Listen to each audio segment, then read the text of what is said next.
What's going on, everybody? My name is Aiden and welcome back to another video. Bulls Nation, the Chicago Bulls ended up losing in LA to the Los Angeles Lakers in what was a weird game, to say the least. Now, at the end of the day, you might look at that scoreline for the Chicago Bulls, 141 to 132, and you might say, hey, what a fun game. Entertaining, close, competitive, but if you actually watch the game, I think you know exactly what I know. The Bulls got destroyed and ripped apart in this game, and we somewhat made it respectable. That's how the game truly went. Let's discuss it in this video. Before we get any further, if you liked the video and you want to see more from me, drop a like, drop a follow, and or subscribe if you are new, and let me know in the comments below your thoughts about the Bulls and their game today against the LA Lakers. Look, at the end of the day, we tied the series against them, one apiece. It looks like it was polar opposite games. The Bulls kind of dismantled them at home. They dismantled us in their home.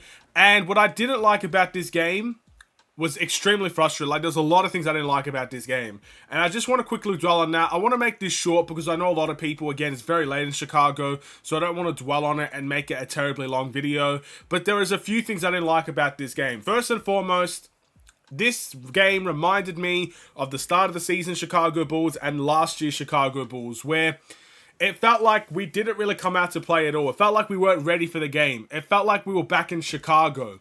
You know, we didn't want to play this game. That's what it felt like for the most part.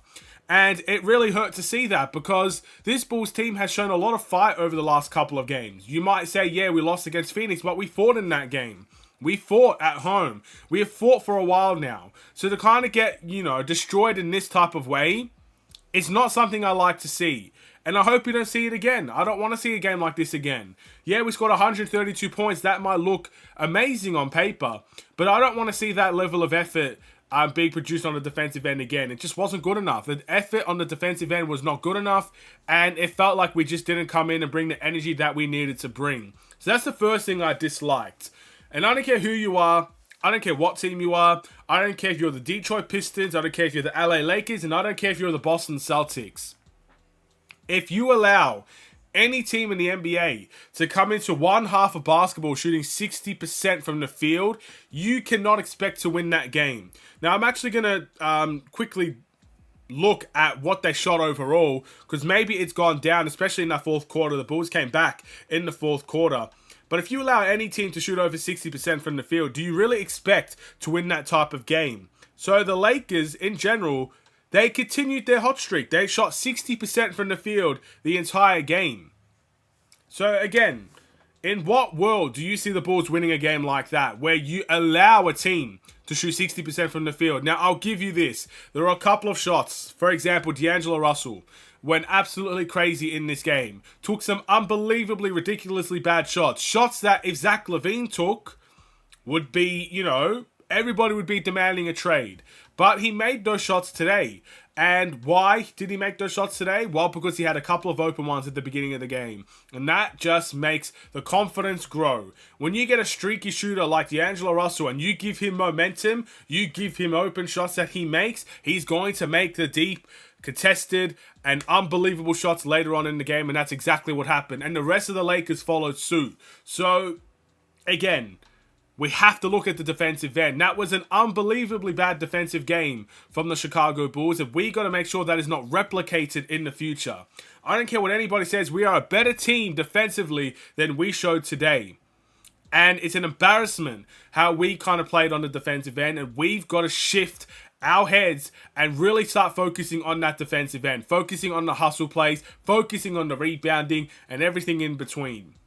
Number 3, the thing I didn't like today, no size for the Chicago Bulls. Very late on, we saw Andre Drummond and Vucevic play together again. But the Bulls have no size. And when you have no size, the last thing I want to see is Coby White guarding LeBron James.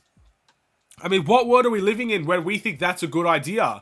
To put LeBron James, one of the best players to ever play, a guy that is, still a very, very elite player, is built like a freight train, and massively stronger than Kobe, massively taller than Kobe. In what world is it a good idea to put Coby White on LeBron James today? In what world is that a good idea?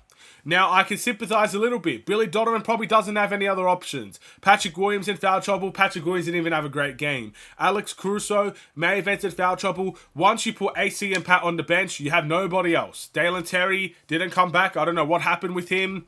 So you put Coby White on him. Where even when Coby White wasn't on him, the Lakers made a very valiant effort to make sure that the switching happened, to which LeBron was.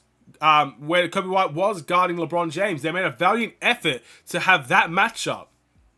And at some point, our coaching staff, Billy Donovan, has to understand that that is what the Lakers have been trying to do the whole game, and it's not working. Coby White, I consider a very okay defender.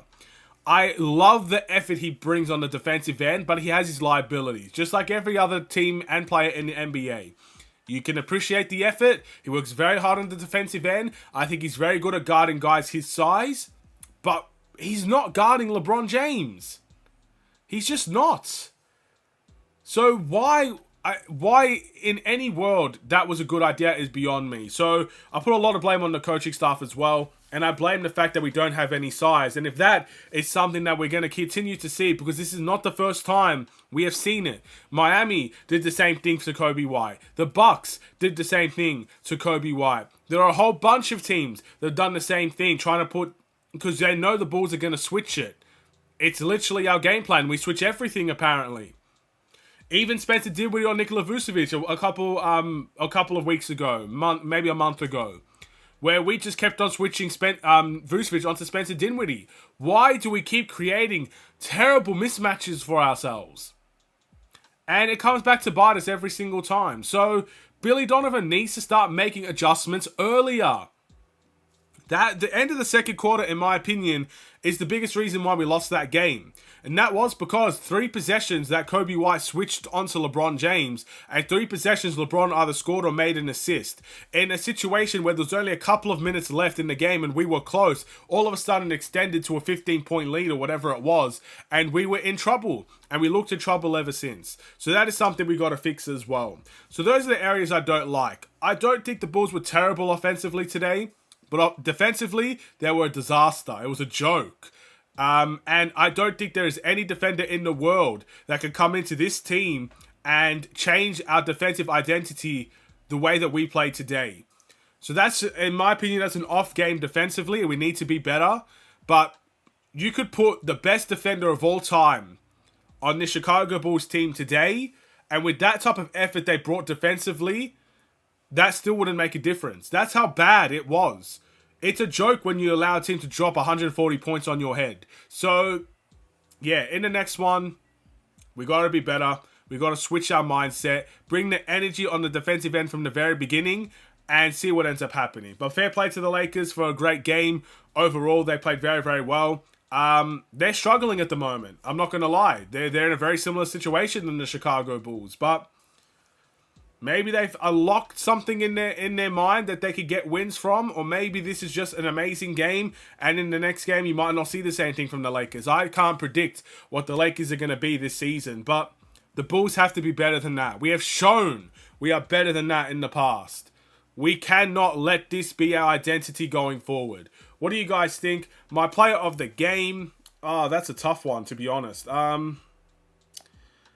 I think I'm going to give it to DeMar. 32 and 10 is pretty outstanding, to be honest. So let me know what you guys think. Thank you for watching. Drop a like and a follow, and or subscribe if you are new. Sorry if this is not the game reaction you wanted, but look, again, we got destroyed. What more can I really say about the situation, you know?